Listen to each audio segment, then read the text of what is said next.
잡아 눈앞에 두고도 어찌할 줄 몰라 어떻게들 사랑을 시작하고 있는지 사랑하는 사람들 말해줘요 언젠가 그녀 손을 잡아볼래럴까요 감은 두 눈이 이렇게 사는 날 도와줄까요 Hello, hello 나름대로 용기를 냈어요 Hello, hello 잠시 얘기할래요 Hello, hello 내가 좀 서툴지 몰라도 Who knows 어쩜 우리 잘 될지도 몰라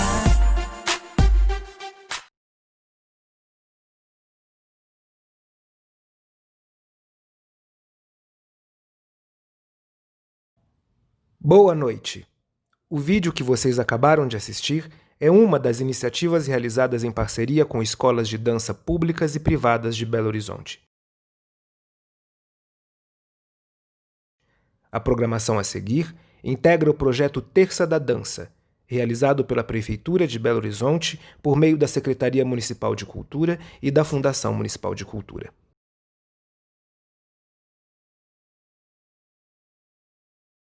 O Terça da Dança oferece apresentações gratuitas, além de ações reflexivas todas as terças-feiras no Teatro Marília, sempre às 19 horas.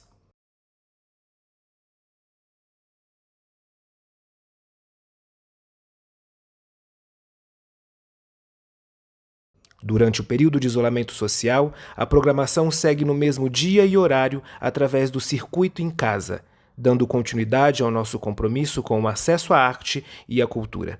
Desejamos a todos uma boa experiência.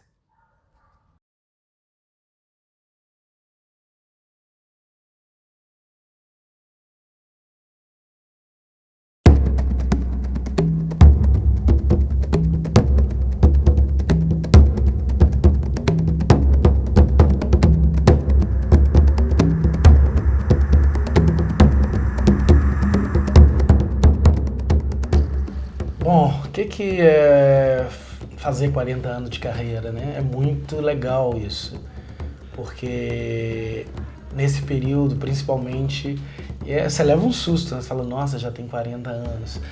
E é interessante porque aí você depara com pessoas, com alunos que você deu aula há 20 anos atrás, né? E que às vezes estão seguindo essa profissão de bailarino, de coreógrafo, enfim, artistas. E é super importante o que está sendo criado em Belo Horizonte, o Centro de Referência da Dança, porque é o que eu falei, a arte precisa de memória, né? Eu não começo nunca uma aula minha sem fazer referência às pessoas que vieram antes, que fizeram antes, que abriram antes, né?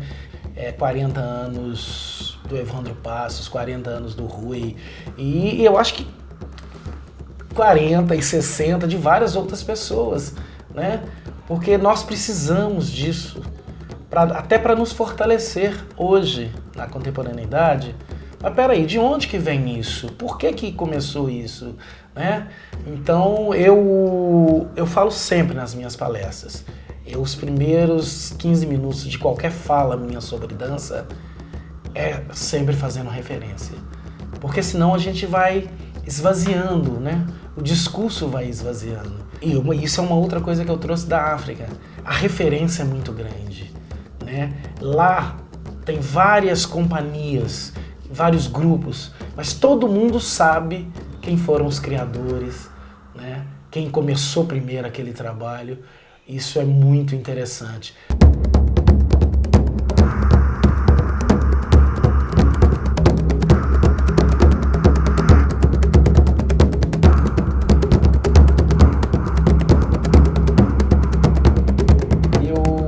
A minha carreira, eu costumo dizer, vendo as festas tradicionais em Diamantina, festa de Nossa Senhora do Rosário, festa do Divino, folias de reis, né?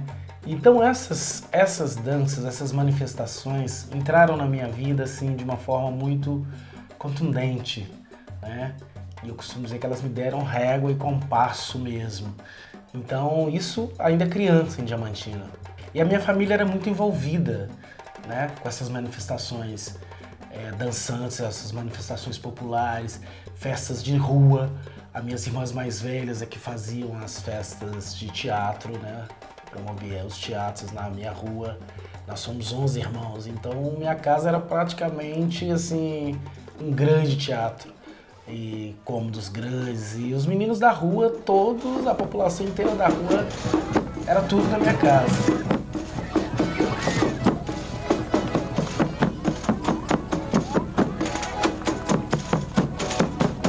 Em 74, chega a produção do filme Chica da Silva, Diamantina, com Cacá Diegues, né? No qual a Zezé Mota iria protagonizar. Ali foi um divisor de água para a população negra, porque até então a figura da Chica da Silva, ela tinha uma relevância para a gente, sim, para as famílias negras, mas ela não era estudada nas escolas, ela não era dita por outras pessoas não negras, né? E quando chega essa produção com esses atores negros, e por que eu falo desses atores negros? Porque lugares até então onde a população negra de Diamantina não frequentava, começaram a frequentar, né? Porque eles andavam de peito aberto, de nariz para cima, e isso foi uma representatividade para a gente. E me lembro que aí eu já estava saindo do grupo, indo para o ginásio, e eu perguntei ao professor de história, né? Falei, pô, você poderia falar pra gente sobre Chica da Silva? Ele ficou muito bravo, um senhor branco, ficou vermelho. E falou, foi uma negrinha prostituta que morou na cidade. Eu não sei porquê esse auê em torno dela. O auê que ele estava dizendo era o filme, né? E agora você imagina que coisa louca para uma turma majoritariamente negra, escola pública, né? Foi jogar um balde de água fria. Então, eu costumo dizer que, para mim, foi o contrário. A partir da fala desse professor, eu tive um interesse muito grande em estudar realmente a história da Chica da Silva.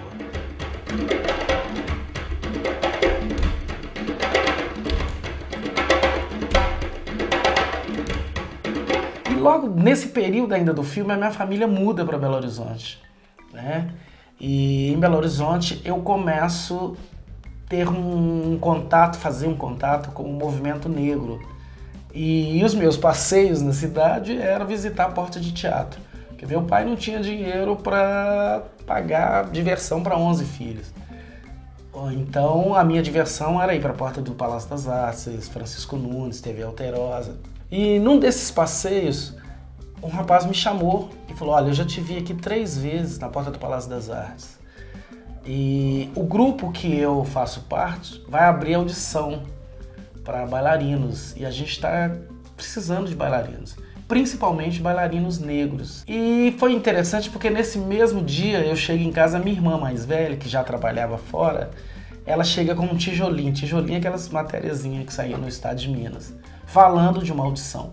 Pois bem, eu fui fazer essa audição. Chegando lá, era o mesmo local, né, que esse rapaz tinha dado o endereço. E fiz o teste e passei. Era no grupo folclórico Aruanda. Então eu começo na arte através do folclore, da dança folclore. E esse rapaz que me convidou é o Geraldo Vidigal. É um famoso bailarino que teve na cidade, assim, de fundamental importância para a dança em Belo Horizonte. E a gente se tornou grandes amigos. Então foi o meu primeiro contato com a dança.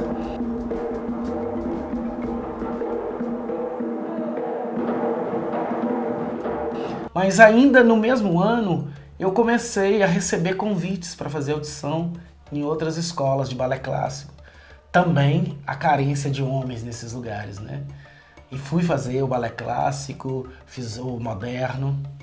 Até que um dia, um amigo meu, que eu tinha conhecido aqui em Belo Horizonte, falou, Evandro, vai ter uma apresentação da Marlene Silva na porta do Palácio das Artes para abrir o carnaval de Belo Horizonte. E eu fui ver essa senhora dançando.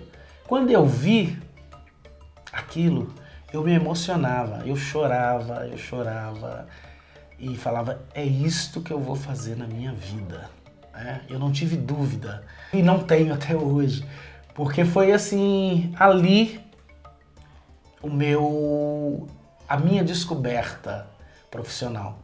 E ela falou, olha, depois do carnaval eu vou abrir a minha escola em Belo Horizonte. Ela estava vindo do Rio de Janeiro. E coincidentemente ela tinha vindo do Rio para coreografar a Zezé Mota para o filme Chica da Silva, em Diamantina. E falou, eu vou morar em Belo Horizonte e vou abrir minha escola. Quarta-feira de cinza, ela ia abrir às 10 horas, 9 horas eu estava na porta. 9 horas eu já estava na porta para me matricular. Aí eu costumo dizer que assim, com grande certeza, que foi nesse momento que eu entrei para a arte.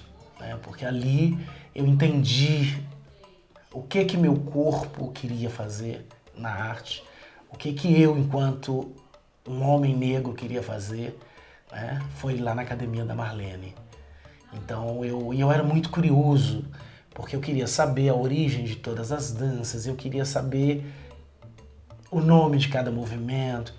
E foi interessante porque isso a Marlene me incentivava muito, e outras pessoas que passavam por lá. Se um dia você voar por aí e a força da África você sentir, vai ver lindos negros tocando tambores na terra divina. África. Yo, yo, yo, yo. Yo, yo, yo, yo, yo, yo. África, África.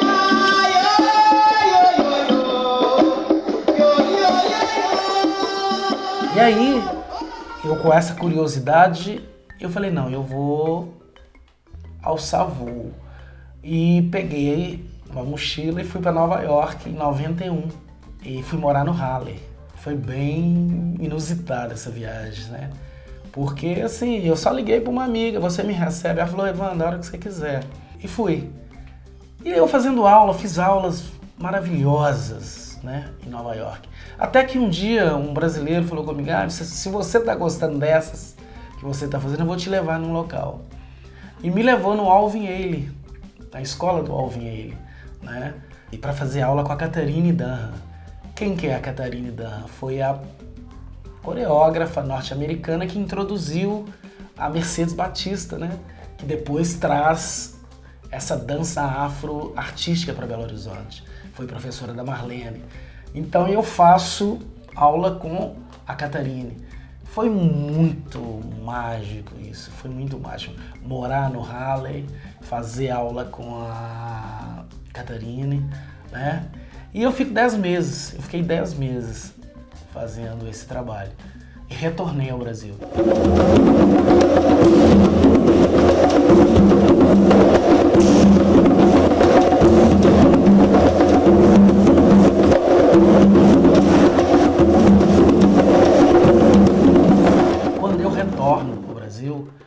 O meu trabalho teve uma amplitude muito grande, porque aí eu junto essa experiência com a Catherine Dunham, a experiência da Marlene, obviamente a experiência do Aruanda, não tem como a gente negar no corpo e na profissão essas influências.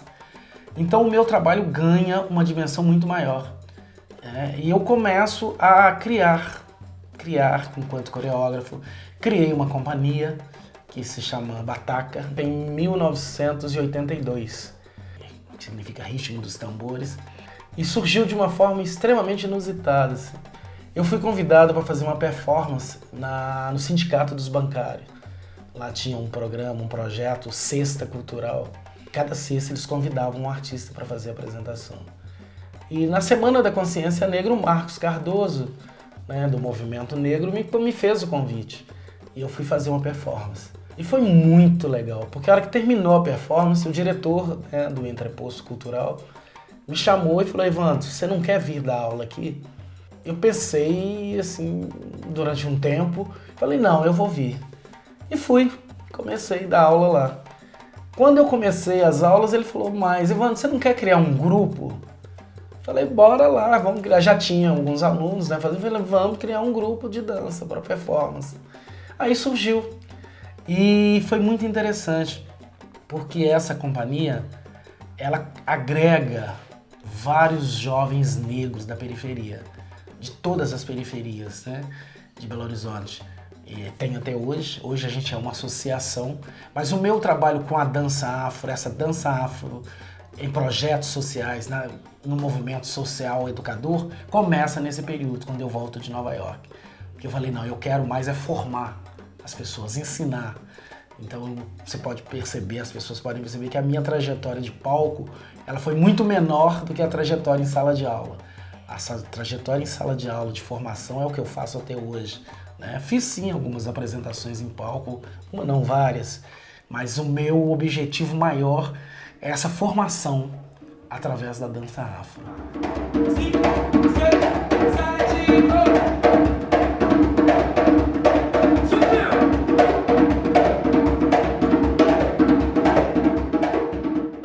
Evandro Passos é um desses frutos importantes, né, da pioneira da dança afro em Minas Gerais, em Belo Horizonte, que foi Marlene Silva.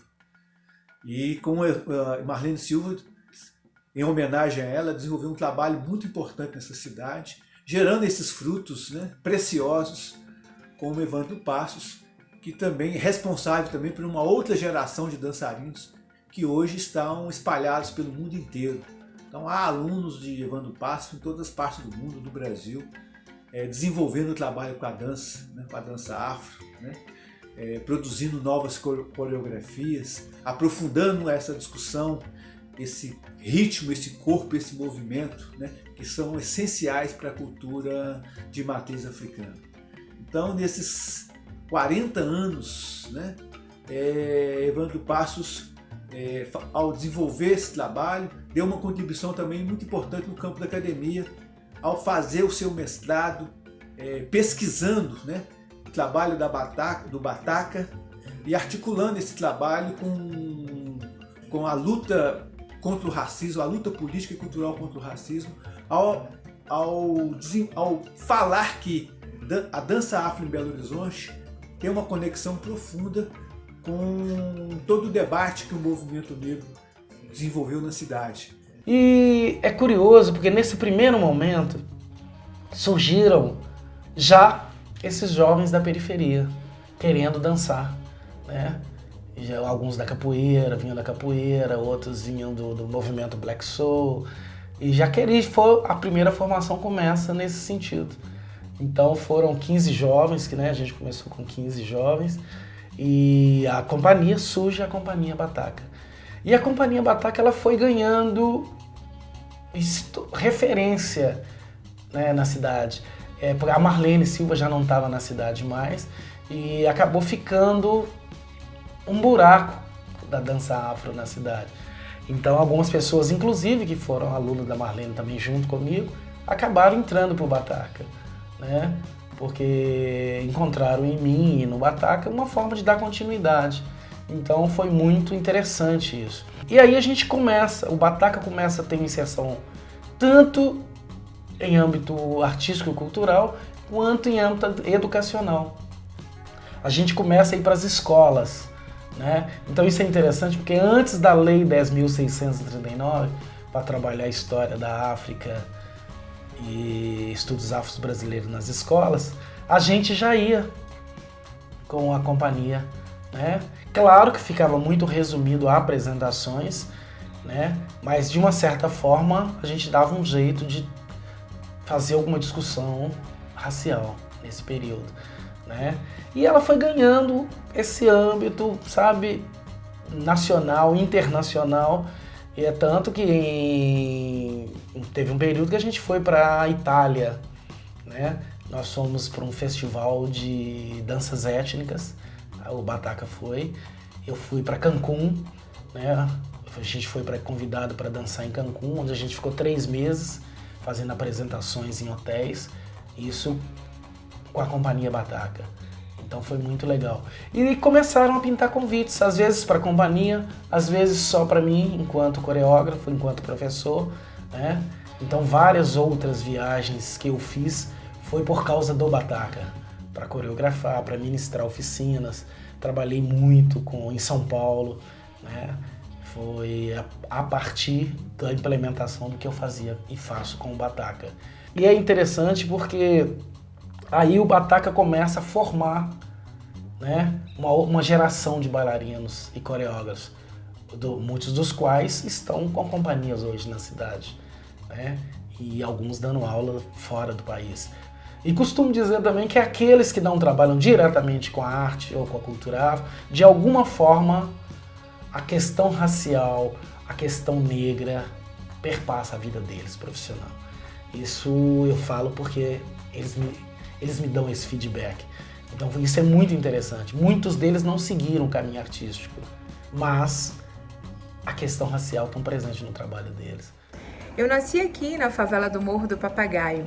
Cresci rodeada com os ensinamentos dos meus pais que me diziam que era importante ter respeito, caráter, identidade e protagonismo. Também estava rodeada com as cores e com a diversidade dos reinados.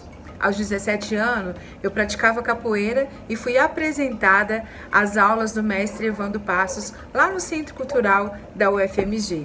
Chegando no Centro Cultural da UFMG, fui tomada por uma energia ancestral. A aula ministrada pelo mestre Evandro Passos e a companhia Bataca tinha muita energia envolvida. Os ritmos que estavam sendo tocados ali, toda a musicalidade que envolvia aquela aula, os gestos que estavam sendo expressados por aqueles corpos, não só ecoaram no meu corpo, mas acordou em mim uma memória ancestral. Eu tive certeza naquele momento que ali era o meu lugar, que eu poderia ser protagonista da minha verdadeira história e mais, eu poderia ajudar a contar a verdadeira história do meu povo ancestral. Então, passei a fazer parte daquelas aulas. Com 3 meses, fui convidada pelo mestre Evandro Passos para uma audição para tentar ingressar na companhia Bataca. Fiz o teste e passei. Passei então a fazer parte da companhia, a viajar, participar dos festivais, dos encontros, das palestras, das pesquisas. Participei de encontros internacionais de dança, ganhei prêmios. Bom, fiz amigos, construí redes, pontes. A gente hoje é uma associação sociocultural Bataca, da qual o Marcial faz parte. O Marcial Ávila, que é o vice-presidente, é um artista plástico extremamente ligado à cultura afro-brasileira, né? É meu conterrâneo também.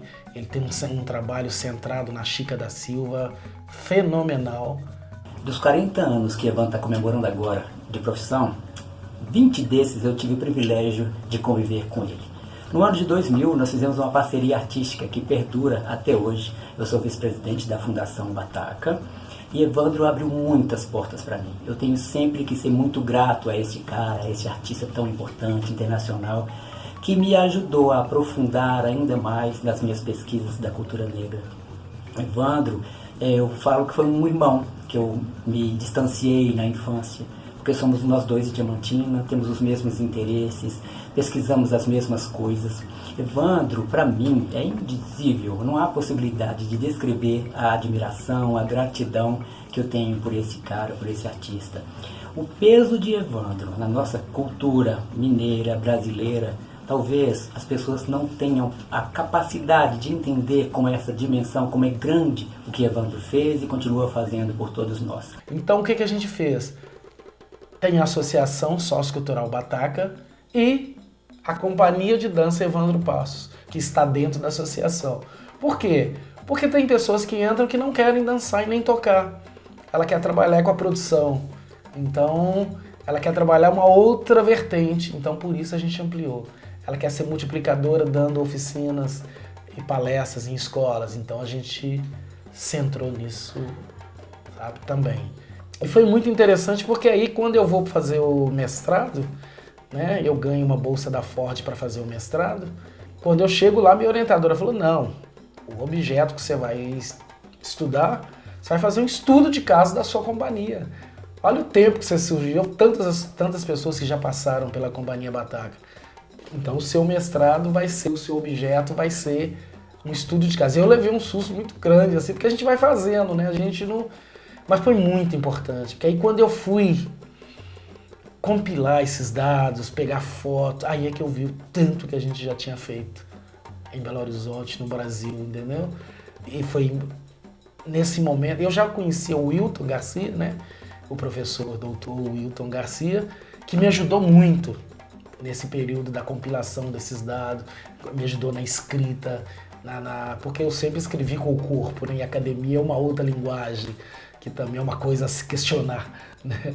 Mas, enfim, segui todos os trâmites, as regras das ABNTs, todas, e escrevi sobre a Companhia Bataca, que é um livro, que é uma dissertação que vai virar livro, se Deus quiser, porque as pessoas estão me cobrando muito, né? As pessoas estão me cobrando esse trabalho onde eu falo da dança afro-identidade, como que essa dança afro, né, se transforma, ressignifica a vida desses jovens. Eu conheci Evandro em Belo Horizonte em 1984.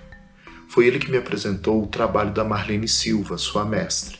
E eu fiquei encantado com o desenvolvimento daquela dança afro no Grande Teatro do Palácio das Artes.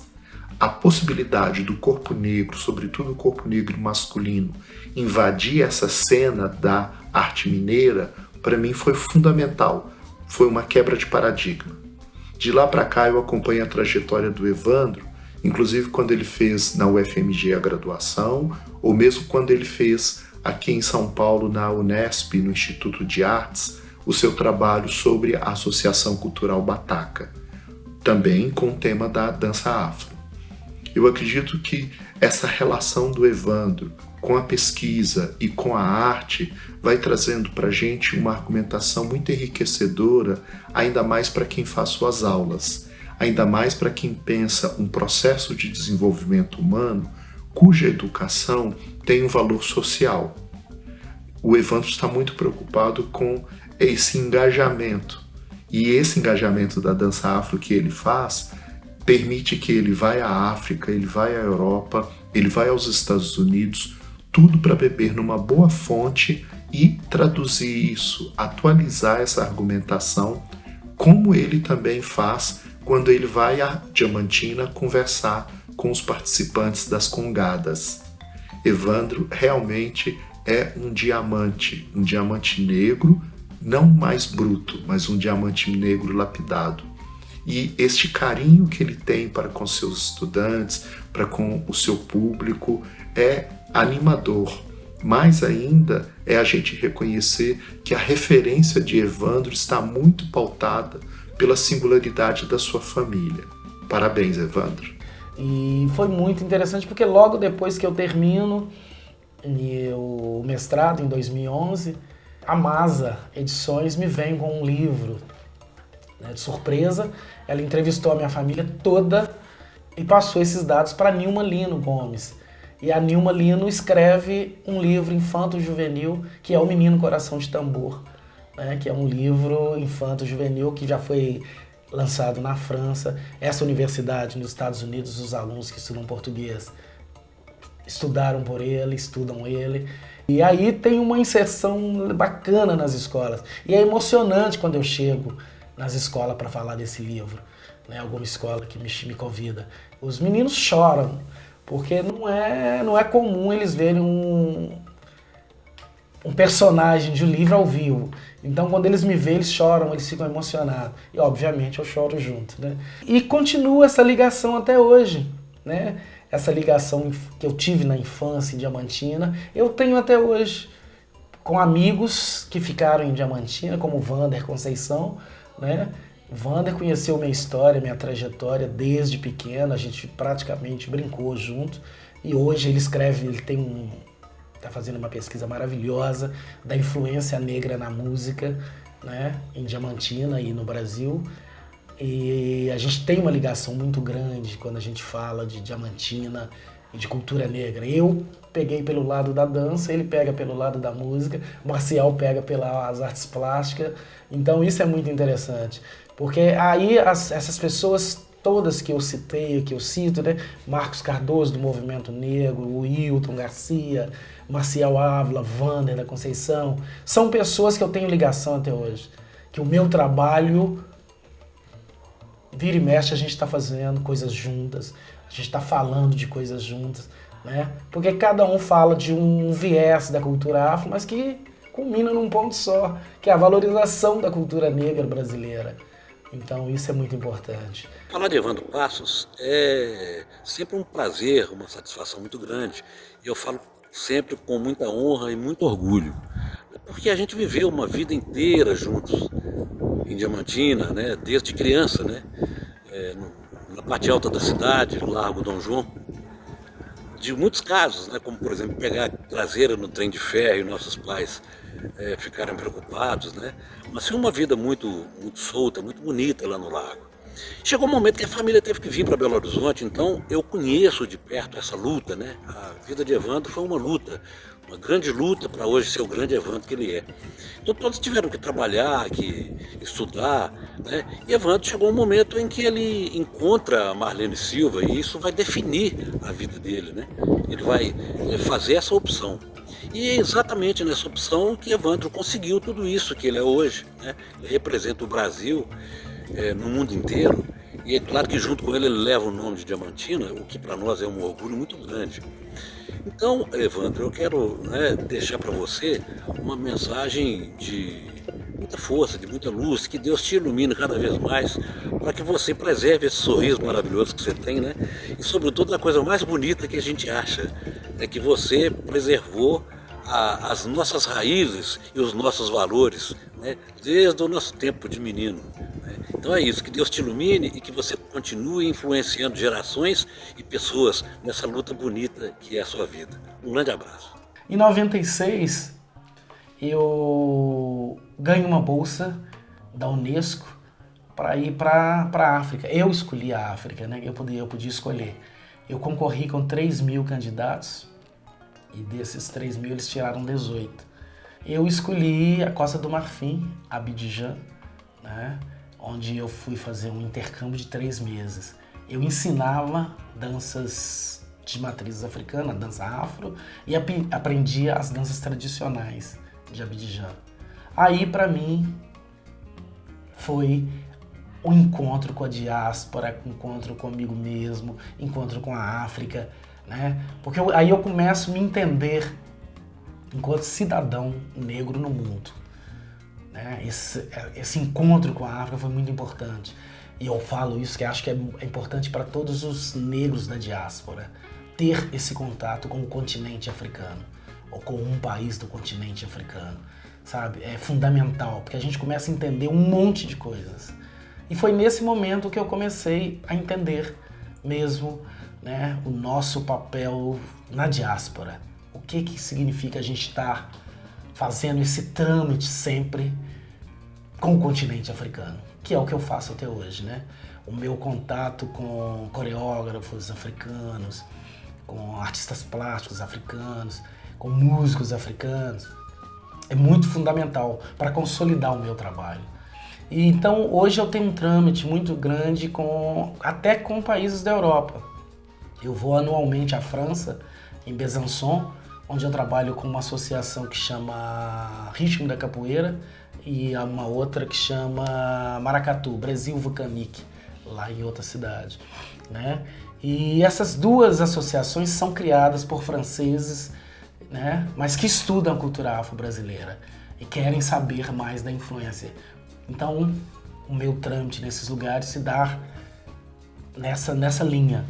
E em 2017 eu tive numa universidade americana para trabalhar cultura afro-brasileira a partir da dança com alunos americanos que estudam português. Foi muito legal, é muito legal esse programa, que esses alunos eles ficam imersos 7 semanas para aprender o português, mas aprender a cultura, né? A cultura vem junto, que é a cultura indígena, a cultura afro-brasileira. Então hoje o meu trabalho se dá muito nesse sentido de formação em projetos sociais, em formação em universidades, né? Eu passei pela Universidade Federal de São João del Rei, trabalhando a preparação corporal de estudantes de teatro com as danças de matrizes africanas, né? Foi uma disciplina que eu fiz a ementa e o coordenador achou super necessário, e é necessário, né? Porque a gente vê hoje umas faculdades de artes, dança e de teatro, de artes cênicas, onde a cultura afro ainda é negligenciada, né? Tudo se fala de um teatro europeu, do teatro italiano. Cadê o teatro negro? Cadê a dança negra? Então nós temos que falar. Nós temos que falar disso para esses jovens que estão saindo da graduação. Porque senão perpetua essa hegemonidade, né? Esse sistema hegemônico de que existe uma arte só. E a gente vê que não é uma arte só. A gente sabe que não é uma arte só. Então, quando a gente fala em dança negra, em dança afro, esse encontro com a diáspora, é super importante falar para esses alunos que estão na universidade, falar para esses alunos que estão nos projetos sociais, né, para mudar esse paradigma mesmo. E o tempo inteiro a gente tem em mente que a dança afro, a cultura afro, o teatro negro, ele não é de menor valor, né, como foi pregado. A gente tem que tirar esse exotismo, apenas esse exotismo da dança, da música, do teatro negro. São artes legítimas, né? São artes extremamente legítimas, porque o tempo inteiro julgavam no nicho do folclore, não menosprezando o folclore, mas quando se joga a cultura afro em vários outros nichos, é para uma depreciação. Então a gente tem que falar, não, olha, ela tem que estar na universidade, ela tem que estar nas escolas, porque a escola brasileira, né, o ensino brasileiro, ele é extremamente deficitário, ele é manco, porque não se fala da cultura indígena, não se fala da cultura africana. Parece que a gente está na Europa, né? A escola parece que é europeia, então isso é uma lacuna muito grande. Então o meu trabalho hoje é muito nesse sentido, a dança é o foco. Né? A partir da dança, eu implemento várias outras discussões. As discussões étnico-raciais, a discussão de corpo negro, de corporeidade negra. Né? E o mais importante, isto não é só para alunos negros, não. Isso é para alunos brasileiros. Né? O brasileiro tem por obrigação conhecer a cultura africana, de herança africana, a cultura indígena e a europeia também, né? Isso é importante a gente salientar, porque em momento algum a gente quer agora tirar o foco daqui e julgar aqui. Não, é falar dessas três culturas, né? É falar da influência no Brasil dessas três culturas. E eu costumo dizer que é uma imbecilidade a gente negar. Olha o corpo do brasileiro. O corpo do brasileiro mostra essa influência. Tanto o brasileiro de pele escura como a minha, como o brasileiro, às vezes, de pele clara. A influência africana está ali. Então, negar para quê? Né? Negar para quê? Vamos valorizar, vamos trazer isso à tona. E de forma extremamente correta, que é o que a gente quer fazer. Então, quando a gente tem essa busca, né, com o continente africano, com diáspora, é para trazer o maior número de informações corretas. Porque durante muito tempo a gente viu o que os livros didáticos falavam, né? As imagens que os livros didáticos mostravam, as teorias racistas, né? E essas teorias racistas perpassavam e perpassam pelas artes, a ponto de dizer que o negro não era hábito para dançar balé clássico. Quem que disse isso? Né? O Alvin, ele vai lá e monta Dança do Cisne com 22 bailarinos.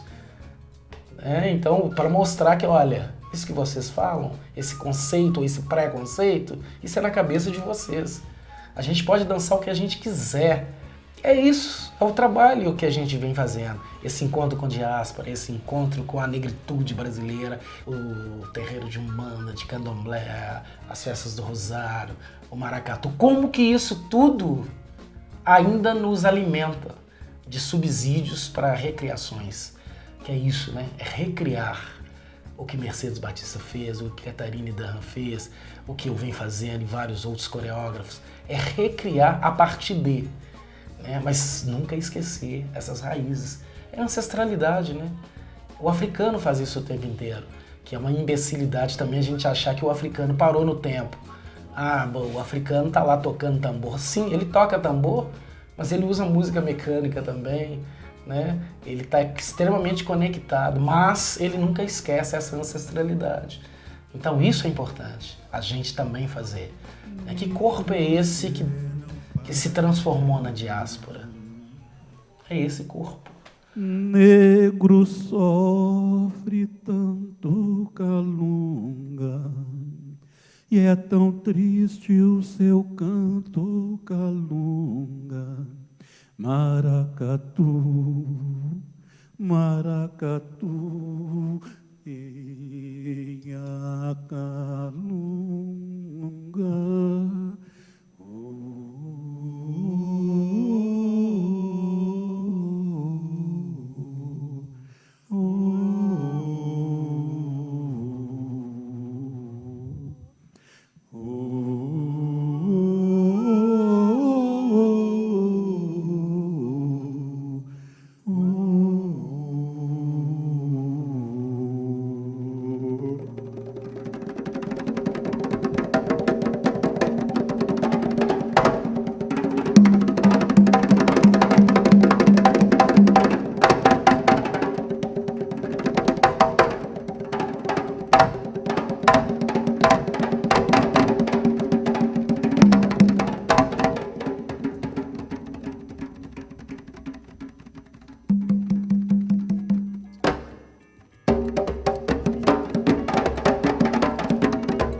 Eu sempre estou reverenciando os meus primeiros mestres, né?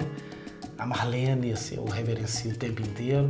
Geraldo Vidigal, do grupo Folclórico Aruanda, Deise Faria, Dulce Beltrão, que eram coreógrafas nos anos 70, mas extremamente antenadas para a diversidade.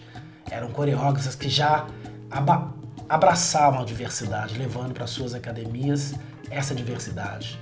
Né? Maurício Tobias, um desbravador em Belo Horizonte também. São pessoas que a gente tem que falar, né, o tempo inteiro, porque são pessoas que nos alimentam, que nos alimentaram e que são referências, foram referências para mim também. Né? Então, é um pouco isso.